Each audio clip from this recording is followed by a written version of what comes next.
आलम हमराही Arabic speaking course आपका अपना channel. बराए मेहरबानी चैनल को सब्सक्राइब करें। अस्सलामुअलैकुम वरहमतुल्लाहि वबरकातुहू। लीजिए दोस्तों, आज फिर हम आपका इस्तकबाल करते हैं अपने यूट्यूब चैनल पर। आज हम आपको सिखाने वाले हैं अरबिक में छोटे छोटे लफ्ज़ों को जोड़ करके किस तरह से जुमला बनाते हैं। ठीक है, अगर आपको जुमला बनाना नहीं आता है तो अपने पास तुरंत एक पेन और कॉपी लीजिए और उस पर लिखिए एग्ज़ाम्पल के तौर पे अपना मोबाइल ले लो, अपना मोबाइल ले लो। अब उसके नीचे लिखिए उसका तर्जुमा। अगर आपको कम अरबी आती है तो वहाँ पे लिखिए नीचे अना, फिर लिखिए जवाल, फिर लिखिए शील, यानी अना जवाल शील, यानी अपना मोबाइल ले लो। इस तरह से भी हो सकता है, लेकिन अपना का जो अरबिक है, अपना का जो अरबिक है वो ली होता है, लेकिन अपना का जो अरबिक अल्फाज होता है वो ली होता है और ख़ुद होता है। तो यहाँ पे हमने इस्तेमाल किया है खुद जवालिक। खुद जवालिक, खुद का मतलब अपना और जवालिक मतलब अपना मोबाइल। ठीक है, अपना मोबाइल ले लो यानी खुद जवालिक। इस तरह से भी कर सकते हैं। या आपको कम आती है, नहीं आती है, नए हैं, तो वहाँ पे आप छोटा छोटा अल्फाज जोड़ सकते हैं।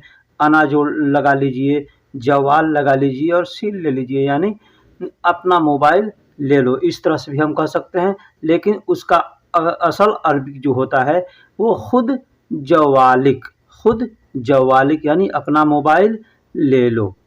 इस काम को जल्दी जल्दी ख़त्म करो। हम किसी से कहते हैं इस काम को जल्दी ख़त्म करो, जल्दी ख़त्म करो, यानी काम तेज़ करो, जल्दी ख़त्म करो। तो हम उसको अरबिक में क्या कहते हैं? हाजा सुगुल सूरा खल्लास सवी।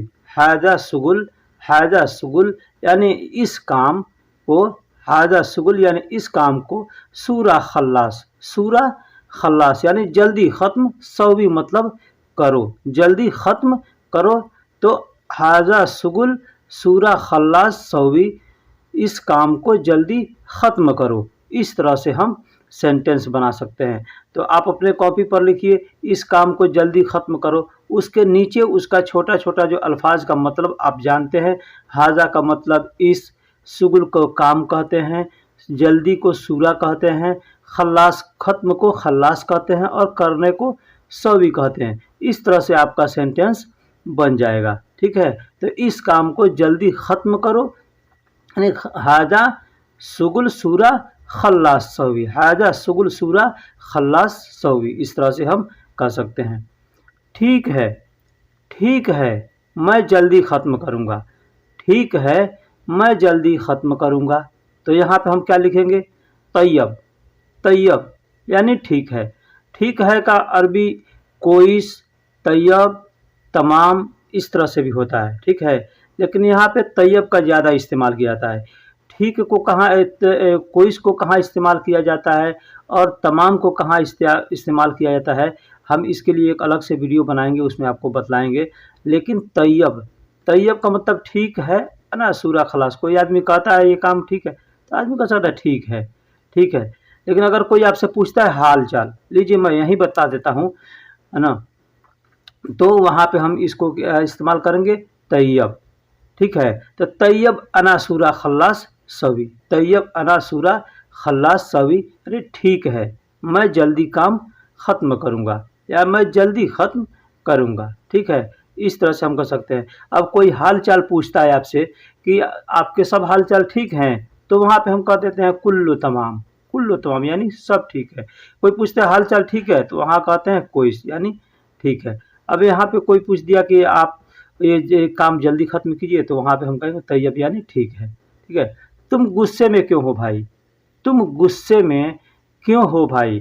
तो यहाँ पे हमको अलग अलग इसका अल्फाज लिखना है। तुमको क्या कहते हैं? इंता। गुस्सा को क्या कहते हैं? जालान। क्यों को क्या कहते हैं? लेश। भाई को क्या कहते हैं? अखू। ठीक है, तो इस तरह से हम इसका अरबिक अल्फाज लिखेंगे। तो इसका सेंटेंस कैसे बनेगा, जुमला कैसे बनेगा? तुम गुस्से में क्यों हो भाई? फी इन तलेस जालान अखू, फी इन तलेस जालान अखू। फी का मतलब है भी होता है और फी का मतलब में भी होता है। इसको अलग अलग जगहों पे अलग अलग तरीके से इस्तेमाल करते हैं, उसका तर्जुमा बदल जाता है। ठीक है, तो तुम गुस्से में क्यों हो भाई?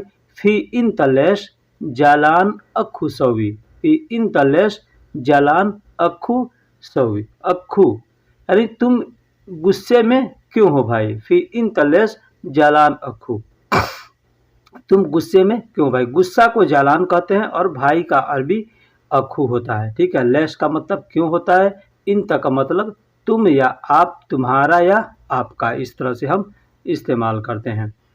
तुम आज उदास क्यों हो? तुम आज उदास क्यों हो? अगर हम किसी से कहेंगे या कोई हमसे कहता है कि तुम आज उदास क्यों हो, बहुत आदमी इस तरह का सेंटेंस इस्तेमाल करते हैं। कोई आदमी चुपचाप बैठा है, मायूस बैठा है, तो हम जाते हैं उसके पास, कहते हैं तुम इतने उदास क्यों हो, तुम इतने गमगीन क्यों हो? तो उसको अगर अरबी में कहना होगा तो हम किस तरह से कहेंगे? अलियौम, अलियौम का मतलब आज होता है, अलियौम का मतलब आज होता है। और तुम का अरबी इंता होता है, तुम का अरबी इंता होता है। लेश का अरबी, क्यों का अरबी लेश होता है। और उदास को अरबी में मकसूद कहते हैं, उदास को अरबी में मकसूद कहते हैं। और भी इसके अल्फाज हैं अरबी के, ठीक है, लेकिन मैं यहाँ मकसूद को इस्तेमाल किया हूँ। तुम आज उदास क्यों हो? तो अलियौम इन तलेश मकसूद, अलियौम इन तलेश मकसूद, आज तुम उदास क्यों हो, आज तुम उदास क्यों हो, आज तुम गमगीन क्यों हो। अलियौम इन तलेश मकसूद, ये हम किसी से भी कह सकते हैं, छोटा हो या बड़ा हो, किसी से भी इस तरह से पूछ सकते हैं, कह सकते हैं। एक ज़रूरी काम है मैं जाऊं, एक ज़रूरी काम है मैं जाऊं। हम कहीं बैठे रहते हैं, किसी से कोई काम करते रहते हैं या कोई काम नहीं, हम बैठे हैं किसी के पास, तो अगर हमको वहाँ जाना रहता है तो हम क्या कहते हैं? एक ज़रूरी काम है मैं जाऊं। एग्जाम्पल के तौर पे आप सऊदी अरब में रहते हैं तो अपने कबील के पास है और वहाँ से आपको जाना है, तो आप क्या कहेंगे? एक ज़रूरी काम है मैं जाऊं। तो इसको अरबी में कैसे कहेंगे? अना रोह फी वाहिद ज़रूरी सुगुल, अना रोह फी वाहिद ज़रूरी सुगुल, ज़रूरी सुगुल। देखिए, ज़रूरी को अरबी में ज़रूरी ही कहते हैं, ज़रूरी कहते हैं, ज़रूरी होता ज़रूरी, जैसे हम हिंदी में ज़रूरी लिखते हैं, ठीक है, लेकिन अरबिक में ज्वाद से ज़रूरी होता है, लेकिन लोग सीधा सीधा ज़रूरी कहते हैं, ठीक है, लेकिन होता उसका मखरज हम निकालेंगे तो ज़रूरी होगा, ज़रूरी, ज़रूरी नहीं होगा, ठीक है। तो अना रोफ़ी वाहिद ज़रूरी सुगुल या ज़रूरी सुगुल, हम ज़रूरी भी कहेंगे तो लोग समझ जाएंगे अरबिक में, ठीक है। तो एक का ज़रूरी काम से, एक ज़रूरी काम है मैं जाऊं, एक ज़रूरी काम है मैं जाऊं, किसी से हम इजाज़त लेते हैं तो इस तरह से हम कहते हैं कि अना रोह यानी मैं जाऊं, फी मतलब है, ठीक, वाहिद ज़रूरी सुगुल माने एक ज़रूरी काम है, ठीक, इस तरह से हम कह सकते हैं।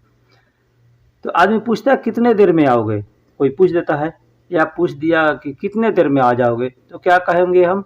मुझे वापस आने में थोड़ी देर हो जाएगी, मुझे वापस आने में थोड़ी देर हो जाएगी। तो आदमी अरबी में कैसे कहेगा? अना मुमकिन, अना मुमकिन सोया ताखिर इर्जा, ताखिर इर्जा, मुझे वापस आने में थोड़ी देर हो जाएगी। मुझे को अरबी में अना यानी मुझे, ठीक है, वापस आने को कहते हैं इर्जा, वापस आने को कहते हैं इर्जा। सोया मतलब थोड़ी और ताखीर का मतलब होता है देर, ताखीर का मतलब होता है देर। तो मुझे वापस आने में थोड़ी देर हो जाएगी, जहाँ सस्पेंस वाली बात होती है कि हम आ भी सकते हैं या नहीं भी आ सकते हैं, तो वहाँ पे हम मुमकिन का इस्तेमाल करते हैं, मुमकिन है ना, जहाँ हमको सस्पेंस है कि हो सकता है मैं आ जाऊँ या नहीं भी आऊँ, तो वहाँ पे हम क्या कहेंगे? मुमकिन यानी अना मुमकिन सोया ताखीर इर्जा, ताखीर इर्जा, मुझे आने में थोड़ी देर हो जाएगी, मुझे आने में थोड़ी देर हो जाएगी। वापस आने को इर्जा कहते हैं और सिर्फ वापस को रज्जा कहते हैं, ठीक है, इस बात को ध्यान रखिएगा। अब तुम आराम करो मैं चलता हूँ, अब तुम आराम करो मैं चलता हूँ। हम कहीं बैठे रहते हैं किसी दोस्त के पास, भाई बहन के पास या माँ बाप के पास, और वहाँ से हमको अगर जाना है तो हम इस तरह से कह सकते हैं अब तुम आराम करो मैं चलता हूँ। तो अरबी में कैसे कहेंगे? अलहीन, अलहीन का मतलब अब भी होता है और अभी भी होता है। यहाँ पे अलहीन की जगह पे एक और अल्फाज है अल आना, अल आन का भी आप इस्तेमाल कर सकते हैं। अल आन इन तराहा सवी अना यमसी या अलहीन इन तराहा सवी अना यमसी, यानी अब तुम आराम करो, मैं चलता हूँ। अलहिन का मतलब अब हो गया, इंत का मतलब तुम या आप, राहा यानी आराम, आराम को राहा या राहत कहते हैं। उर्दू में हम राहत कहते हैं, लेकिन अरबी में राहा कहते हैं। करो को अरबी में सौवी कहते हैं। अना मतलब मैं, यमसी मतलब चलता हूँ, यमसी मतलब चलता हूँ। देखिए भाई कितने अच्छे से और एक एक अल्फाज का मैं मतलब बता रहा हूँ। अब अगर आपको समझ में न आए तो ये आपकी कमी है, ठीक है। तो आप ध्यान से अगर देखिएगा, ध्यान से सुनिएगा तो एक एक अल्फाज हर्फ ब हर्फ आपके जहन में बैठते जाएंगे, ठीक है। दूसरा अल्फाज है, आपके पास पैसे हैं मुझे चाहिए। एग्जाम्पल के तौर पे हमारे पास पैसे नहीं है और किसी के पास है, तो हमको उससे पूछना है भाई आपके पास पैसे हैं मुझे चाहिए, मुझे ज़रूरत है, मुझे दीजिए। तो हम अरबी में क्या कहेंगे, कैसे कहेंगे, आपके पास मुझे, आपके पास पैसे हैं मुझे चाहिए, मुझे चाहिए। तो क्या कहेंगे अरबी में, इंदक फलूस, इंदक फलूस। इंदक का मतलब आपके पास, इंदक का मतलब आपके पास, फलूस का मतलब पैसे। अना अबगा, अना अबगा यानी मुझे चाहिए, मुझे चाहिए। मौजूद का मतलब इसलिए होता है प्रेजेंट में, जब हम किसी से पूछते हैं अगर कि आपके पास प्रेजेंट में है, अगर अब ऐसे पूछेंगे आपके पास पैसे, अना फलूस इंदक फलूस अबगा, इंदक फलूस अना अबगा यानी आपके पास पैसे हैं चाहिए। अब मालूम नहीं कि है कि नहीं है, ये जानना है हमको, तो हम वहाँ पे मौजूद का इस्तेमाल करेंगे, यानी अभी है ना। तो आपके पास पैसे हैं मुझे चाहिए, इंदक फलूस मौजूद, अना अबगा, इंदक फलूस मौजूद, अना अबगा। इसमें हम अरबिक का जो अभी अल्फाज है आगे पीछे भी कह सकते हैं, यानी फलूस इंदक मौजूद अना अबगा, इंदक फलूस मौजूद अना अबगा, इस तरह से भी हम कह सकते हैं। हमको अपने कपिल के पास काम करते मान लीजिए बहुत दिन हो गया, हमको उससे एक वीज़ा की ज़रूरत है, वीज़ा मांगना है, तो हम उससे किस तरह से बात करेंगे, क्या कहेंगे, मुझे एक वीज़ा चाहिए, मुझे एक वीज़ा चाहिए अपने भाई के लिए या अपने दोस्त के लिए या अपने रिश्तेदार के लिए, किसी से के लिए अगर चाहिए, तो हम एग्जाम्पल के तौर पे भाई के लिए यहाँ इस्तेमाल किए हैं। तो मुझे एक वीज़ा चाहिए अपने भाई के लिए, तो अना एबी वाहिद तासीरा, अना एबी वाहिद तासीरा, एबी के जगह पे आप अबगा भी लगा सकते हैं। अना अबगा वाहिद तासीरा, मुझे एक वीज़ा चाहिए, मुझे एक वीज़ा चाहिए। ली अखू, ली अखू यानी भाई के लिए, ली अखू भाई के लिए या अपने भाई के लिए, या ली सदीक अपने दोस्त के लिए, इस तरह से हम कह सकते हैं।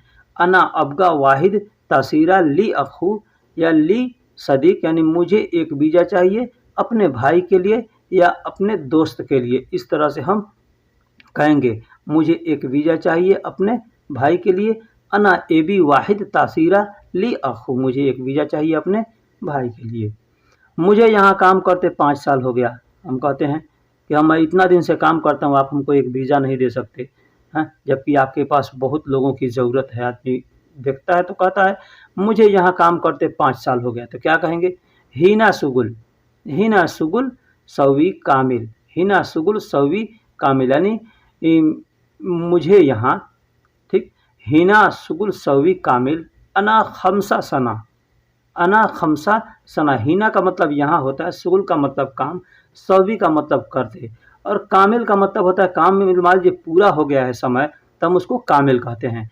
अना खमसा सना यानी मुझे 5 साल, मुझे 5 साल, खमसा का मतलब 5 होता है, सना का मतलब साल होता है, तो मुझे 5 साल यानी हीना सुगुल सौवी कामिल अना खमसा सना, मुझे यहाँ काम करते 5 साल हो गया, 5 साल हो गया, इस तरह से हम कह सकते हैं। अब मुझे का अरबी क्या होता है, अना होता है, यहाँ का हीना होता है, काम को सुगुल कहते हैं, करने को सवी कहते हैं, 5 को खमसा कहते हैं, साल को सना कहते हैं, ठीक। इस तरह से हम अरबी का अल्फाज जोड़ जोड़ करके सेंटेंस जुमला बना सकते हैं। अब मेरी तनख्वाह बढ़ाओ, मैं बहुत दिन से कम तनख्वाह पे काम कर रहा हूँ, अब मेरी तनख्वाह बढ़ाओ, इस तरह से आप अपने कपिल से कहेंगे। कत्तीर, कत्तीर अलहीन सवी अना रातिब, कत्तीर अलहीन सब, अलहीन सवी अना रातिब, कत्तीर का मतलब ज़्यादा होता है, ठीक है। तो अब मेरी तनख्वाह बढ़ाओ यानी ज़्यादा करो, ज़्यादा करो या बढ़ाओ तो मतलब वही होता है। अब मेरी तनख्वाह बढ़ाओ कत्तीर अलहिन सवी अना रातिब, कत्तीर अलहिन सवी अना रातिब या अलहिन सवी अना रातिब, अलहिन सवी अना रातिब, अब मेरी तनख्वाह बढ़ाओ। कत्तीर यहाँ लगाएंगे तो अच्छा सेंटेंस बनेगा, अच्छा जुमला बनेगा। अब मेरी तनख्वाह बढ़ाओ। अलहिन सवी अना रातिब कहेंगे तो अलहिन का मतलब हो गया, तो मतलब अलहिन सवी अना रातिब यानी मुझे सैलरी चाहिए, ठीक है। इस तरह इसका तर्जुमा यह भी हो जाएगा। तो कत्तीर अलहिन सवी अना रातिब यानी अब मेरी तनख्वाह बढ़ाओ, अब मैं कम सैलरी पे काम नहीं करूँगा। हमको 5 साल हो गया काम करते हुए, तुमने मेरी सैलरी एक भी रियाल नहीं बढ़ाया, ठीक है। तो इस तरह से हम कह सकते हैं अब मेरी तनख्वाह बढ़ाओ। कत्तीर अलहिन सवी अना रातिब, देखिए हमने जो कुछ भी इसमें जो भी अरबी का इस्तेमाल किया है, हमने सीधा साधा अरबी का इस्तेमाल किया है ताकि आपको अपने कपिल से बात करने में बिल्कुल आसानी होगी। आप किसी भी तरह से अगर आप अपने सऊदी से बोलेंगे, अपने कपिल से बोलेंगे, किसी भी तरह का अरबी इस्तेमाल करेंगे तो सऊदी समझ जाएगा, सऊदी समझ जाएगा। जब आदमी पुराना हो जाता है तो थोड़ा जानकारी नॉलेज ज़्यादा हो जाता है, तो आदमी देखता है कि मेरा सऊदी किस तरह से बोलता है, तो उस तरह से वो भी बोलने लगता है। लेकिन फ़िलहाल हमको सीखना है तो यहाँ पे हमें एकदम सीधा साधा अरबी चाहिए, आसान अरबी चाहिए ताकि हमको बोलने में आसानी हो, हमको समझने में आसानी हो। जब हम पुराने हो जाएंगे तो खुद हमको जब मालूम हो जाएगा कि हाँ इस तरह से हम पहले बोलते थे, अब हमको इस तरह से बोलना चाहिए, ठीक है। तो बाद में आपको शॉर्टकट वाली भी अरबी आप सीख जाएंगे।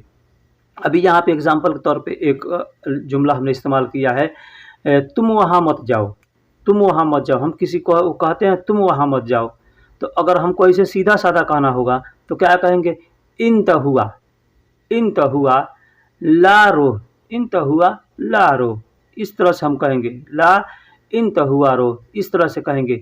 लेकिन अगर अच्छी अरबी है, अगर जब हम पुराने हो जाएंगे तो हमको कैसे बोलना होगा, ला तुरो हुनाक, ला तुरो हुनाक। ला का मतलब मत, नहीं या ना। तुरोह का मतलब तुम जाओ, तुरोह का मतलब तुम जाओ। हुनाक का मतलब वहाँ, हुनाक का मतलब वहाँ। नहीं, तुम वहाँ मत जाओ, हमें किसी को मना करना है कि तुम वहाँ मत जाओ। हम कहते हैं ना बार बार, बच्चा या कोई भी आदमी जाता है वहाँ पे बार बार, मतलब क्यों जाते हो, मत जाओ। तो हम उसको मना करेंगे, तुम वहाँ मत जाओ, तो क्या कहेंगे, ला तुरो हुनाक। या आपका अरबी ही आपसे कह दे तुम वहाँ मत जाओ, ठीक है, तो क्या कहेगा, ला तुरो हुनाक, हुनाक यानी तुम वहाँ मत जाओ। ला का मतलब नहीं या मत या ना के लिए ला इस्तेमाल करते हैं, ठीक है। माफ़ी को नहीं है के लिए इस्तेमाल करते हैं, इस बात को ध्यान कीजिएगा। लोग बात बात पे माफ़ी कह देते हैं, तो माफ़ी का मतलब नहीं है। अगर नहीं और है दोनों इस्तेमाल करना है तो हम कहेंगे माफ़ी यानी नहीं है, ठीक है। और सिर्फ है के लिए इस्तेमाल करना है तो सिर्फ फ़ी का इस्तेमाल करेंगे। फ़ी मतलब है, फ़ी को है के लिए भी इस्तेमाल करते हैं और मैं के लिए भी इस्तेमाल करते हैं। तुरोह, रोह का मतलब जाओ और तुरोह का मतलब तुम जाओ, तुरोह का मतलब तुम जाओ। हुनाक, हुनाक मतलब वहाँ, हिना भी कह सकते हैं या हुनाक भी कह सकते हैं, लेकिन हिना कहेंगे तो ये सिंपल अरबी हो गया। लेकिन वहाँ हुनाक कहेंगे यानी मत जाओ, हुनाक मतलब मत जाओ, तुम मत जाओ, ठीक है। तो तुम वहाँ मत जाओ, ला तुरो हुनाक, ला तुरो हुनाक, इस तरह से हम बात कर सकते हैं किसी से भी। एग्जाम्पल के तौर पे एक और अरबी है, क्या यह तुम्हारी बहन है, क्या यह तुम्हारी बहन है। इसमें आपको एक गौर करने वाली बात है कि क्या यह तुम्हारी बहन है। हल हिया इंत उखुत, हल हिया इंत उखुत यानी मर्द के लिए हाजा का इस्तेमाल करते हैं या हुआ का इस्तेमाल करते हैं। मर्द के लिए हाजा या हुआ का इस्तेमाल करते हैं, औरत के लिए हिया का इस्तेमाल करते हैं। औरत के लिए, फीमेल के लिए हिया का इस्तेमाल करते हैं। और हल का मतलब क्या है, जहाँ थोड़ी सस्पिशन वाली बात होती है ना, सस्पेंस वाली बात होती है, पूरा मालूम नहीं होता कि हाँ ये है या नहीं है, तो वहाँ पे क्या जब हम इस्तेमाल करेंगे तो वहाँ पे हम हल का इस्तेमाल करेंगे। ऐस का मतलब भी क्या होता है, ठीक है, बहुत से अल्फाज हैं, लेकिन हम यहाँ पे हल का इस्तेमाल करेंगे। हल हिया इंत उखुत यानी क्या यह तुम्हारी बहन है। तो इस पर आप खुद गौर कीजिए, यहाँ पे ये सेंटेंस जो बना है ये सस्पेंस वाली सेंटेंस है, सस्पेंस वाली वाक्य है। यानी क्या यह तुम्हारी बहन है, हम किसी से पूछ रहे हैं, हमको मालूम नहीं है, तो कहेंगे हल हिया इंता, हल हिया इंता, क्या यह तुम्हारी, क्या यह तुम्हारी, उखुत यानी बहन है, उखुत यानी बहन है। हल हिय इंत उखुत यानी क्या यह तुम्हारी बहन है। इस तरह से हम बोल सकते हैं। फिर मिलते हैं अगले वीडियो में, तब तक के लिए खुदा हाफिज। आलम हमराही अरबिक स्पीकिंग कोर्स, आपका अपना चैनल। बराए मेहरबानी चैनल को सब्सक्राइब करें।